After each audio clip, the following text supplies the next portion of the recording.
So, would you mind drawing your force curve for how sort of you'd imagine the like you take your stroke? You can replicate it ideally, or exaggerate it slightly for the purpose of it. Okay, well, I'll write what I do rather than what necessarily the coaches always said was perfect. Right? Yeah. So that's it. Mine was kind of like, no, that's maybe not even that. Oh, sorry. Don't worry, you've got 4 other ones to. Mine kind of went like. This was typical for mine, but that's my. Or maybe it was a bit. Sometimes it was a.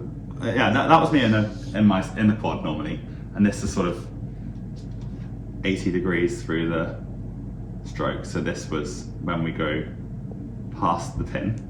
So that was typically my one. So they probably wanted me to come up a bit higher there, but mine tended to have, and this was sort of when my back and everything came through. So that I tend to have my peak power here. Maybe this would actually carry on a bit higher for the second half of the stroke.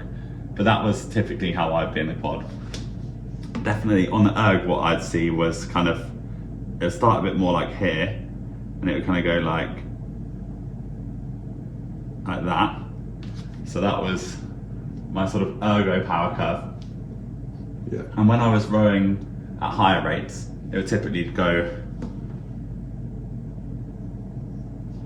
kind of like this, because it was when we were really sprinting, because you just got that first peak on so quickly. Yeah. But race pace in a quad for me would typically look a bit like that. So I'd get quite early on with the legs, and then there'd be this funny little peak where I go through the middle of the stroke, and then my back really pushes on again. So it was some funky little different curves. I don't know if any of them were the one quite what my coach wanted, but they worked for me. No, I think they're really interesting. Like when I coach my athletes, I'm a really big advocate of the double peak, in that you want to be quick on, but you don't want to pick up everything. You don't want to pick up the whole boat, because trying to accelerate that through after a while, it becomes so hard to do that. Yeah. So you're picking up something but not everything, so that you've got something to accelerate through that back end, and then in turn the boat responds to you in that way, and you can just suddenly start to feel what a good rhythm for rowing should feel like. It makes complete sense to me, that double peak. Yeah. Is that what resonates with you? Yeah, or do you interpret and I'd agree with that actually, because I think sometimes coaches want to see like this kind of curve that goes like that, like this idealistic sort of straight up and down. But I just think that firstly, this bit is so heavy there to do that, and secondly, that bit there, like I said earlier, right, you don't want to kick the boat back. You want to take a bit of time to sort of sympathetically move the boat. I think if you do that, you're almost certainly going to stop the boat.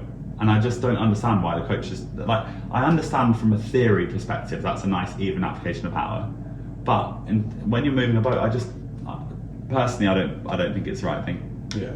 And I tried to do it, but it actually went against sort of the way that I felt moving with the boat worked. So it didn't work for me. It didn't work. Yeah. No, it's really interesting. It's an area of rowing which I think is completely underexplored or undertaught, because it gives you a really good visual representation of that power application. Yeah. And you spend so long on the ergo just looking at your split and counting down the strokes, when, like, if you actually think about how you're delivering the power, how that feels in the boat, and I think it feels a hell of a lot better on a road perfect than it does on a concept 2, and a lot easier to hit those kinds of curves. It's just an area of rowing which I think people just could make those jumps and get those little marginal gains to get better, or just teach better rowing in general. Absolutely. It's like, the amount of power you put in, great, but you need to apply it in a really biomechanically good way. Yeah. That means that you're making the most of it. As with anything, you want a good return on your investment, right? And it's crazy to not be trying to get every millimetre out of each stroke.